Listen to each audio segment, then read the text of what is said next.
Help support the show by joining the Patreon or becoming a YouTube member. Also, hit that like button and subscribe if you want more Browns-focused content.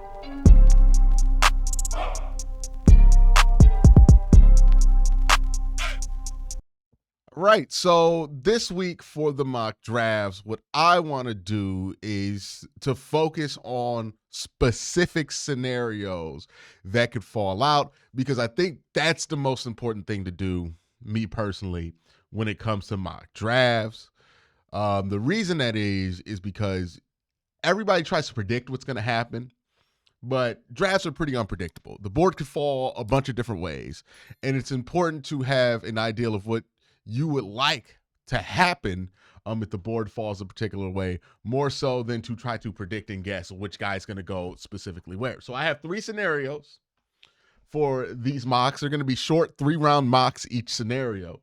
Scenario 1, doomsday for me. What if Abdul Carter goes number 1? And also, what if there's not a lot of energy to trade back from 2 if you're the Cleveland Browns? Scenario 2, quarterback mandate. Let's say trades, free agency, it didn't go our way. We weren't able to land somebody we feel like could be a starter for the 2025 season at the quarterback position. And all we could get, no disrespect, is Jacoby Brissett, who you don't really trust as being a full-time starter for a year. Well, if that situation happens, you're going to have to draft somebody in the top 3 rounds. When do you do it? How aggressive you are about pulling that trigger on a quarterback? That's going to be what we discuss in scenario 2. In scenario 3, let's assume free agency went our way and maybe even the way of some other teams, right? Let's assume the Browns get Geno Smith, the Giants get Sam Darnold, the Titans get Kirk Cousins, and the Raiders get Aaron Rodgers.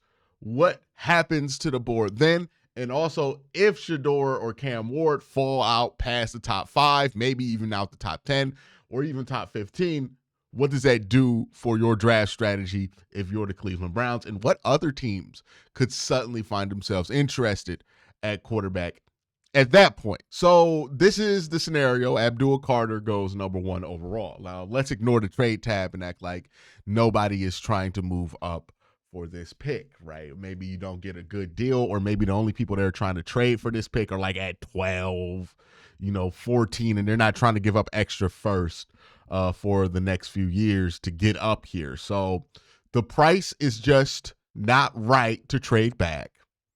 So you got to sit at 2. Who do you pick and how do you move, right? Because if this situation happened to me, first thing I would do is see if anybody wants to move back, right? Do I have a partner with the Raiders? Do I have a partner with the Saints? Do I have a top 10 trade back partner? Now, the Browns will likely have a top 10 trade back partner because that's usually how the draft works. When you have a top 5 pick, you contact people, you have trades in place in case it comes down to that. Now, that being said, let's imagine that the Raiders are a trade back partner. They get cold feet. And so do the Saints and everybody else. And the Browns have to kind of just sit here and pick a guy. Travis Hunter is the best player on the board. And I would just go Travis Hunter here, right? I'm not going to be as excited about this as I would have with Abdul Carter because, again, in Jim Schwartz's defense, I can see the vision for Abdul Carter being very good. That being said, Travis Hunter as a corner would be phenomenal next to Denzel Ward. You'll have to find something to do with Martin Emerson, but that's one of them good problems. And ultimately, Travis Hunter, I think, has the potential to play good enough at corner to live up to that number 2 billing. He can also be a pretty damn good wide receiver for you if you need him to do that. So there is that. So I think it'll go, in my opinion, I'm just going to say this here, January 22nd, 2025. I feel like Abdul Carter and Travis Hunter are going 1 and 2. Who goes 1, who goes 2, I don't know. But I feel like one of those guys are going 1, the other one's going 2. That just feels like where this draft is. If you talk about prospects, like Mason Graham's really good, but he's not like Jalen Carter. I think those 2, though, Abdul and Travis, have set themselves apart as far as the 2 best players in this draft. So let's just go Travis here, right? So you go Travis. Two quarterbacks go what 3 and 5, 6. So now what? Right? You're sitting at 33. You did not get Abdul Carter. So how does that change what you want to do? You got a corner. All right, so we're sitting here at 33. And I think in this situation, the Browns would pretty much operate business as usual, right? I think the debate here would be between if Kenneth Grant's sitting there at 33, I mean, that's got to be best player available. Elick Ayamaner is somebody who's going to be up there as well. There's no tackles that you would want to take here. So it becomes a question of like, do you want to support your offense? Do you want to support your defense? If we look at defensive interior guys, Kenneth Grant's there, but maybe you can get Omar Norman Lott in the third round. Maybe you can get Alfred Collins in the third round. Derek Harmon, you can get him later on. So maybe the need for defensive interior right now is not as severe as maybe it is for wide receiver or running back. Where Elick, you get him. But there's Xavier Restrepo. I think there's a little bit of a fall off there. Jaden Higgins, a lot of people like him. Jalen Royals, a lot of people like him. Where do you feel like there is the most and least security in this class? I think in this scenario, Browns just go best player available. Get Kenneth Grant. And then let's just imagine that Tennessee gets Ayamaner here. All right, so now the Browns are back on the clock here at 67. Milroe is still there. And I believe the Browns went Kenneth Grant, Travis Hunter. So in the third round at 67, you kind of went, well, it depends on what you're going to do with Travis. You could say that's an offensive piece too, because you're going to use him a little bit on offense at the very least. Kenneth Grant, defensive interior, so you solidified the defense really well here. You might want to start looking at offense. Jalen Royals would be a nice pickup here. I think Jalen Milroe makes sense here. For me, it's a question of, do I want to take a quarterback at 67 and consider Milroe, or wait to 94 and hope I could get Will Howard? It depends on what you do in free agency, which is why that's going to be another scenario that pops up. But if you went into the draft and on your rosters like Jacoby Brissett and Dorian Thompson-Robinson, I would go ahead and take Milroe here, right? Just not play around. If you go in to the season and you have like Justin Fields and Kirk Cousins, okay, we can wait to 93 and see what happens, right? Because I think you can get by a year with that combination of quarterbacks. Don't feel good about it long term, obviously, but I think you can get by for a year with it. So depending on what you got going on at quarterback will kind of greatly determine what you want to do there.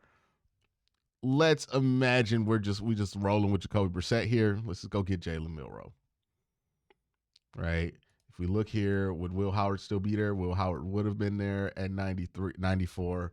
But I think that's the debate there. Do you want to wait to 94? Then you can justify Will Howard, even though I would really like to get Will probably in day 3, right? Like, he makes more sense day 3. But third round, it's not that big of a deal to go grab him. And then I would take Donovan Jackson, try him at tackle, but if he can't play tackle, he could play guard. We're going to need a couple of guards anyway. So that's scenario 1. What if Abdul Carter goes number 1 and nobody wants to trade up? Well, you can go get Travis. You go get Kenneth Grant. Grab you Jalen Milroe, Donovan Jackson, and you still would have a pretty damn good defense. Like, you would still have what could potentially be the best defense in the NFL. You would just do it in a little bit of a different way. I like Abdul over Travis because I think Abdul is going to be more durable, and Travis has had injury issues in college, staying healthy for games. His build is a bit of a concern as far as injury concerns go. And look, Abdul is not the biggest player in the world, so I can get where people have that concern with him, but Abdul just hasn't missed as many games as Travis Hunter has in his career, and that matters, right? Kenneth Grant, getting him at 33, I mean, that's a great coup. He's a good defensive interior guy, going to be a great run defender in the league, a nice anchor to have next to somebody who's more pass rush oriented in Mike Hall. If you don't have a quarterback on your roster, if you're going into this draft with just Jacoby Brissett and vibes, you got to get somebody. Jalen Milroe is somebody you grab in that scenario, especially if you're not trying to play games, right? Maybe you could wait to the 4th round to get Will Howard, but I would do that more in a situation where I have more security with what I have starting at quarterback, right? But if I don't have a ton of security there, then I'm just going to draft the prospect I think can have the potential to be a bridge, or a little bit more than that, right? And that's Milroe. Donovan Jackson, get him at 94, and I'm pretty happy with that. All right, let's go to scenario 2. Now, scenario 2 is quarterback mandate. You got Jacoby Brissett and vibes, right? Like, that's pretty much all you got going on in this draft is just Jacoby Brissett and vibes. Now, we're going to use 2 different mock drafts to run through this scenario because this one can change greatly based on who's going to be on the board and who's not, right? So, Jacoby Brissett only on your roster, vibes. You got a mandate that you need to go get you a quarterback, right? Somebody who you think can have some potential. So you look at your draft board and you go at quarterback, there's Cam Ward, there's Shedeur Sanders, there's Jalen Milroe, and then everybody else, I think, questionable what their upside is, right? Jackson Dart, he's all right. Quinn Ewers, not even close to thinking he's a top 100 prospect. Will Howard, probably of like this batch of quarterbacks, once you get past the main 3, right? The main 3 we've been talking about. Once you get past that batch, there is a bunch of quarterbacks there. I think Will Howard's the best of all of them. The issue with Will is arm strength, being able to drive the football. He's going to have to do that in the NFL. I think he's savvy enough and crafty enough that he'll be able to survive in an NFL game. The question is, will he be able to thrive the way he did in the playoffs against like some of the best secondaries college football has to offer in the NFL without the access to some of the throws that he might lose access to. So that's a big question there too. Either way, I don't think you could just draft Will Howard and have Jacoby Brissett there and say, hey, man, we're good at quarterback. I think if you're the Browns, you have to really think about getting one of these 3 guys if you don't get any luck in free agency because you're kind of screwed. You kind of screwed yourself into it. That's why I think the Browns have really got to take free agency, trade market super seriously with quarterback. Sign a couple of guys, get some security there so you're not forced to take one at 2 because, again, this is not the greatest year to have to do that. But let's assume that they do screw themselves into that position, right? And let's start this mock draft scenario. We're going to do 2 mock drafts in this scenario. So Shedeur goes number 1. The Jets want to trade up into 2.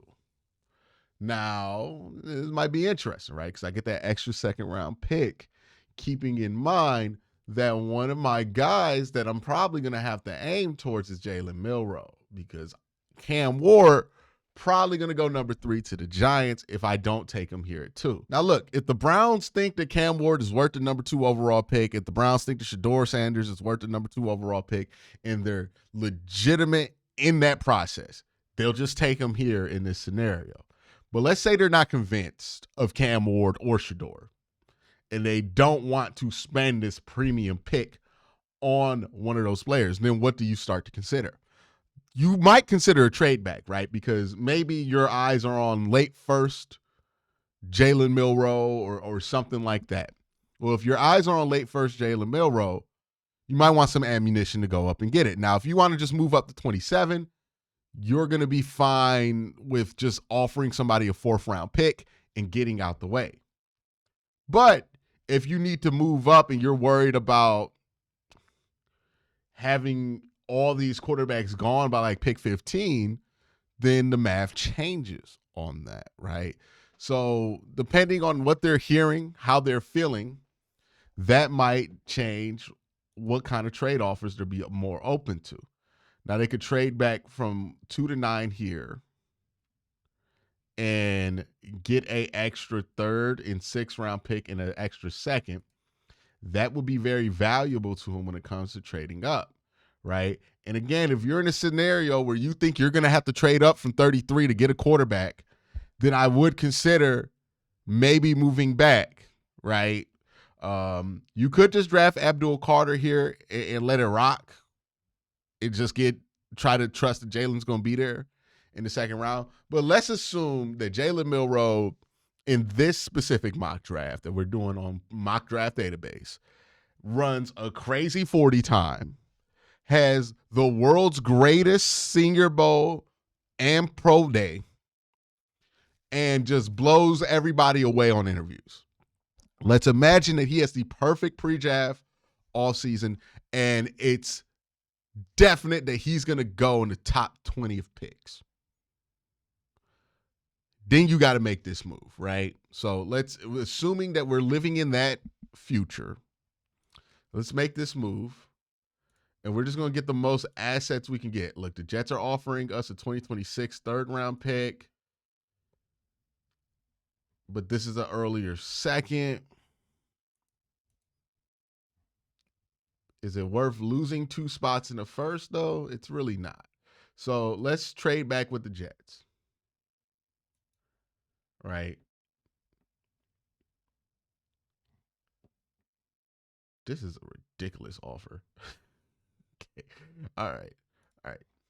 So we're sitting at 7 now. And we might not go quarterback here, right? Because we're going to move up for quarterback later on.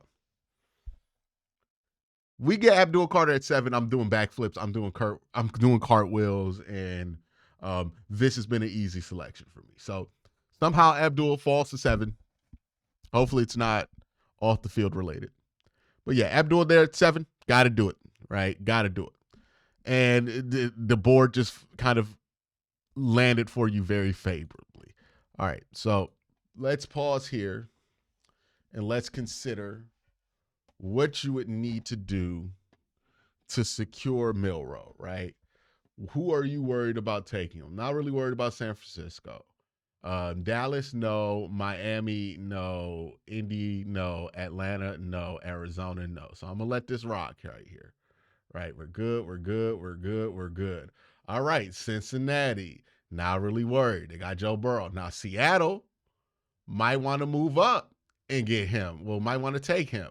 Here's where I draw the line here if you're the Browns and you're convinced that Milroe's a first-round pick, which I'm not, right? I'm convinced that Milroe will probably be second, third round. But let's say you're convinced that Milroe is a first-round pick. Who's the most likely to take him? I want to get past Seattle and Tampa Bay because they could take a quarterback, especially if they're enamored, because they're in situations with Geno Smith where he's older and his contract's expiring. Baker Mayfield's deal is about to be up in a year.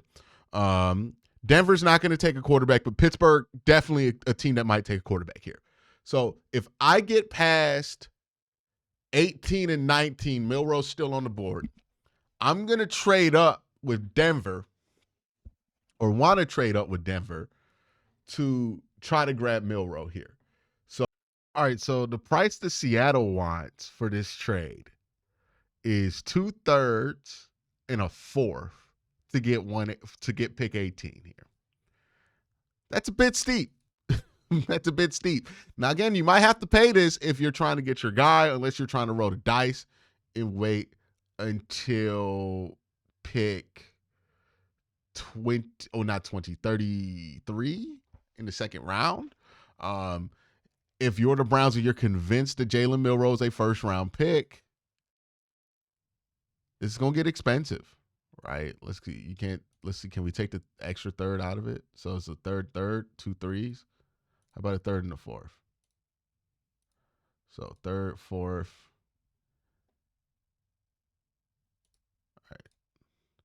So Denver is willing to do this for 94 in next year's 4th-round pick. I wonder if they'd still be willing to do this for 94, next year's 4th-round pick. And a 5th, no.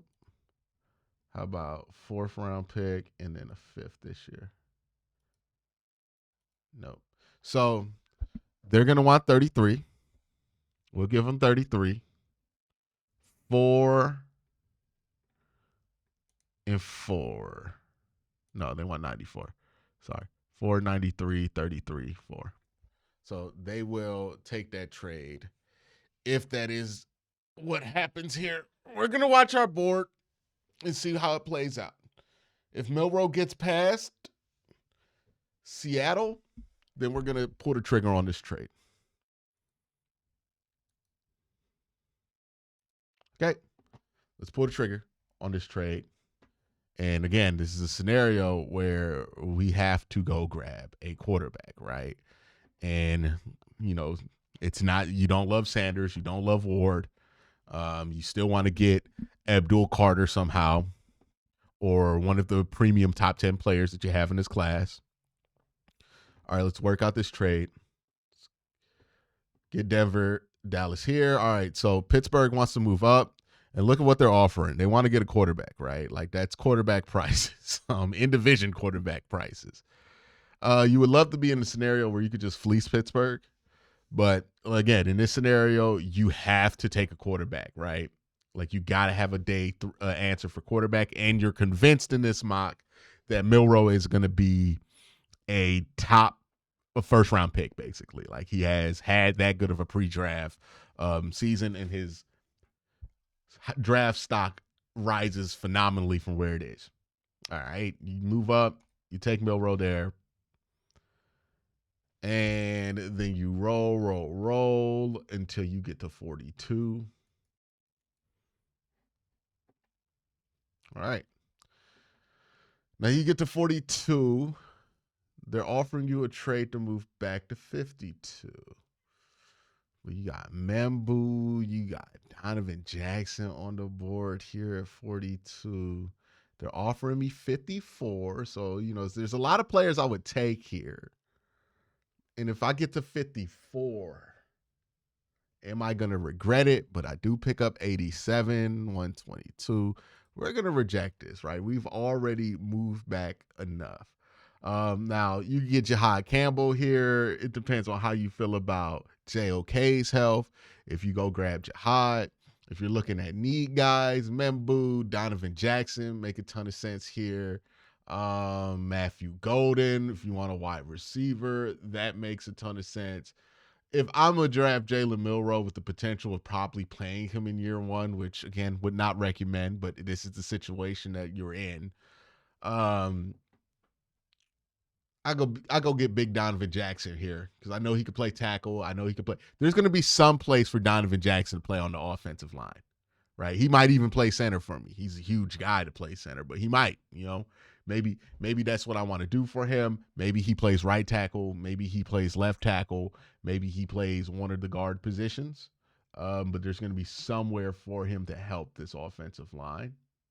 So we'll just go Donovan Jackson there. And again, if we're going into this draft knowing that running back doesn't look, I mean, not running back, but if we're going into this draft knowing that your offense doesn't look great right now, you know, your quarterback situation is what it is. I think you get a running back, Travion Hendrickson, Omarion Hampton, Quishon Junkins. You know, you can close your eyes, pick one of these three guys, you'll probably be fine. Let's go Travion because you probably want that top end speed and athleticism that he has to add to this. And like you imagine an RPO with Travion and Jalen Milroe, that kind of speed, the stress that's going to put on linebackers. So yeah, let's do that. Travion. And that is the scenario in which you are forced to take a quarterback and you think that Jalen Milroe is going to go in the first round. Now, again, I'm not the biggest believer that Jalen Milroe is going to go in the first round. I'm not even convinced that he's a lock to go in the second round, right? He definitely could, but that could happen. But let's say he has the best pre-draft that you can have, and you got to take him in the first to get him, and you got like Jacoby Brissett back there. This is what you would do, right? Or at least this is what the board came out for me and how it worked out on mock draft database. Let's go to Pro Football Focus, and again, it's the same idea. You need to get a quarterback within the top 100 because you don't have much here. All right, so let's start the draft here.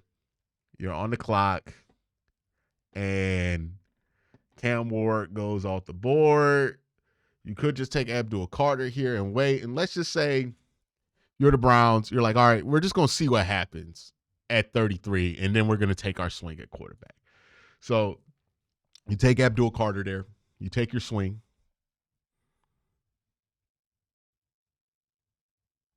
You wait at 33.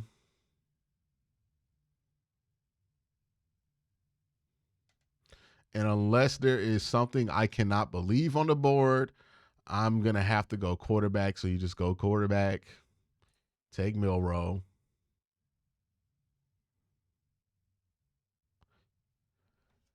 And this is why I think it's important for the Browns to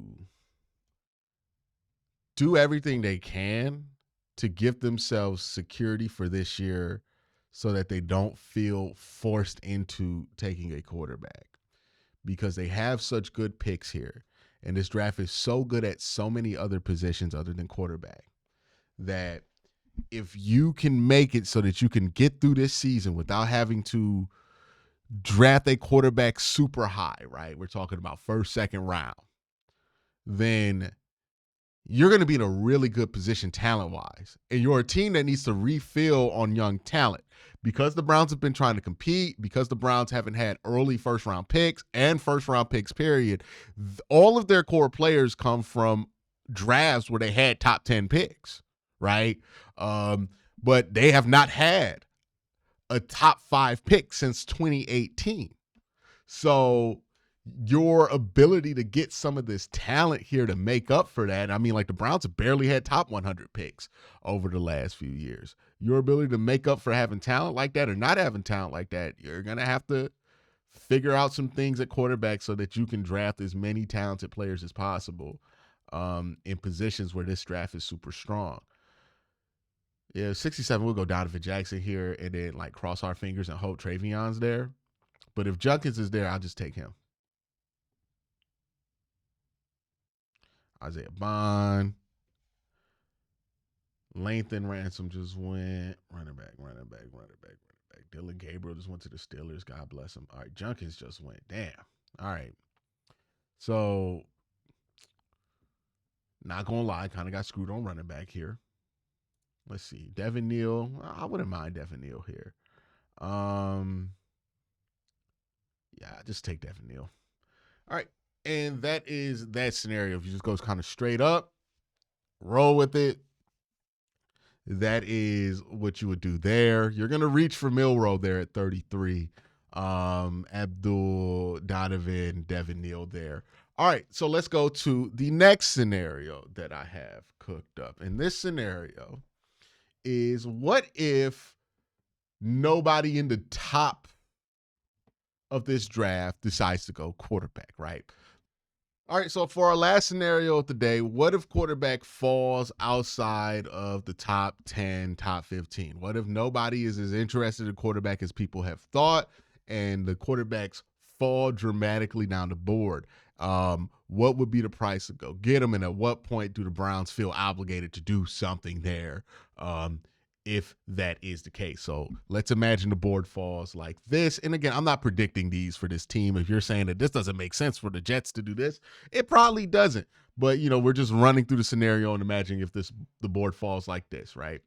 So let's say Tennessee goes and gets Travis Hunter. So Travis Hunter, Abdul Carter. The Giants decide, you know what, we want to go and get Will Johnson, or let's get Kelvin Banks here to protect Sam Darnold, because the Giants signed Sam Darnold in free agency, right? The Browns say Abdul Carter. They got Geno Smith. They cooling for a year. New England decides, okay, we're going to go and support our defense, get Will Johnson. Jacksonville says, well, if you're going to leave me Ted McMillan, I'll take Ted McMillan. The Raiders say, all right, let's go Mason Graham because they have Aaron Rodgers. The Jets say, you know what, man, nobody wants to take our job. We're probably going to fire our coach after 1 year, whoever it is that we hire.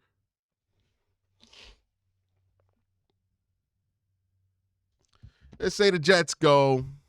They got Aaron Glenn now. Shout out to him. And Aaron Glenn says, I want to build this defense. Get me a defensive stud. And he goes and sees Mykel Williams and says, that's a guy I can work with. Let's go get him. Carolina comes onto the board and they're like, hey, we need to pair something with our young quarterback. Let's get Ashton, right? New Orleans comes to the board and they say to themselves, let's get James Pierce. Chicago, they decide, let's get Luther Burton, get some wide receivers for our young guy, or get Tyler Warren. Let's say they get Tyler Warren. I think that's more fun. The San Francisco 49ers come up and they say, let's get Luther. Dallas decides that they need to get, I have no idea what Dallas needs. Let's just say they get a safety, right? They start Malik Hooker. Miami, they go get Will Campbell. Indy at 14. Let's just say, give them an edge rusher. Atlanta, they already have a tight end. Let's give Atlanta. Feel like they needed defense. I didn't watch a ton of Atlanta Falcons games. Let's give them Jalen Walker. Again, I don't know if this is what teams would do. All right, so Arizona goes up to the board. They go Josh Simmons. Cincinnati, they want to get a tight end. Let's get them Colson Loveland, right? They've been big into the 2 tight end looks with Joe Burrow lately. Seattle looks at the board. They say, all right, let's get Ibuka. Let's replace some of our older wide receivers. Let's go get Ibuka. So you're at 20. And instead of it, like in the last scenario, being Jalen Milroe, who you had to move up for, if you're the Browns, you're looking at 20. Pittsburgh's going to take a quarterback. One of them falls to them, right? But Denver falls to 20. So if you're Cleveland, you're looking at Denver, and you're wondering what the price is. Now, what would be the price to move up from 33 to 20, especially if you didn't pick up any extra picks, right? Now, once we get to like 26, 27, the price to move up is going to be like an extra 4th. But let's say you want to move up to 20. You're scared that Pittsburgh's going to take Shador or something. You would probably throw in an extra 3rd there to secure it. Now, is that worth it to you?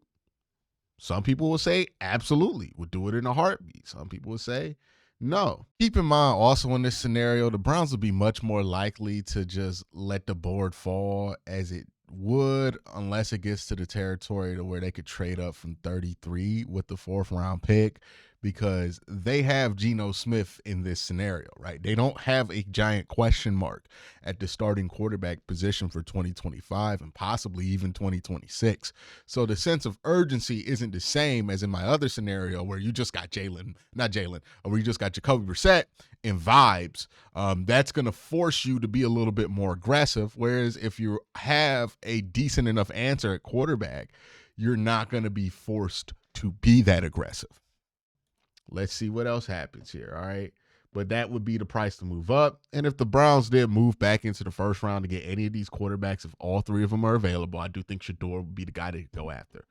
I think that would make sense for them, all right? But let's say Denver decides that they want to get, I don't know, let's say offensive line.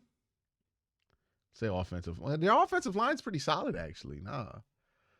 I don't know what Denver would want. I'm just going to pick somebody random. Let's just say they get Kenneth Grant here, right? Pittsburgh comes up. Pittsburgh loves Cam Ward. They take Cam Ward. Now, you're looking at this. If you're Cleveland, you're like, all right, Might be time to start to jump in, but you know that Los Angeles isn't going to go after quarterback. Green Bay isn't. Minnesota isn't. Houston isn't. But the Rams are the next team where you're looking at where you're like, hey, the Rams might go quarterback here because their guy's getting old. And somebody's going to try to jump up before them to secure the guy. So the bidding war for Shador probably going to be at 25. So let's get to pick 25 here, right? The Chargers, they decide that they already went tackle last year. Let's give them Mike Green. They want to get another edge rusher to replace Khalil Mack. Green Bay, I don't know, man. Let's just give Green Bay Connerly. And in Minnesota, they're not going to go quarterback here. Let's give Minnesota.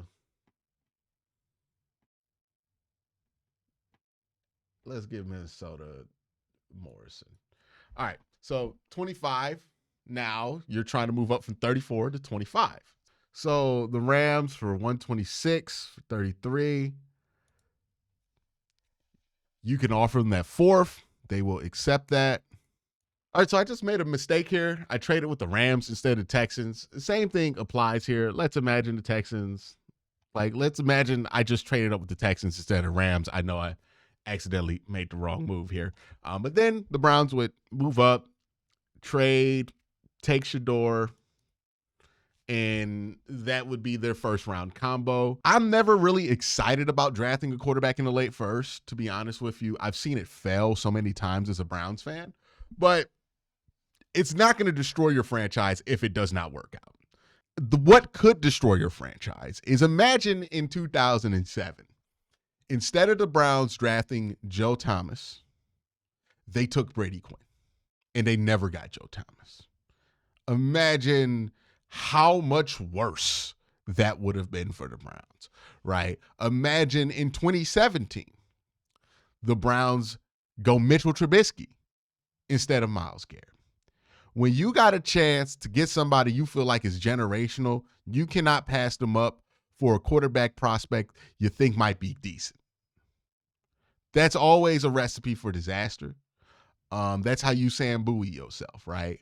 So as long as I get Carter, if I miss on Shador, fine. But it's worth taking a chance, especially if you're not confident that you can build that bridge elsewhere. Now, in this scenario where you're able to trade for Geno Smith, maybe you feel like having Geno there allows Shador to develop, allows you to not have to play him super early, and maybe your ceiling for him goes up because of that, right? Maybe somebody's ceiling is significantly lower if they play right away versus playing after a year or two.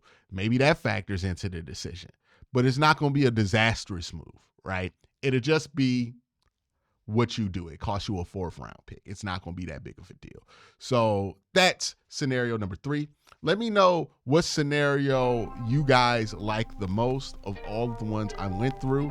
Y'all have a great day. Have an even better night. Peace.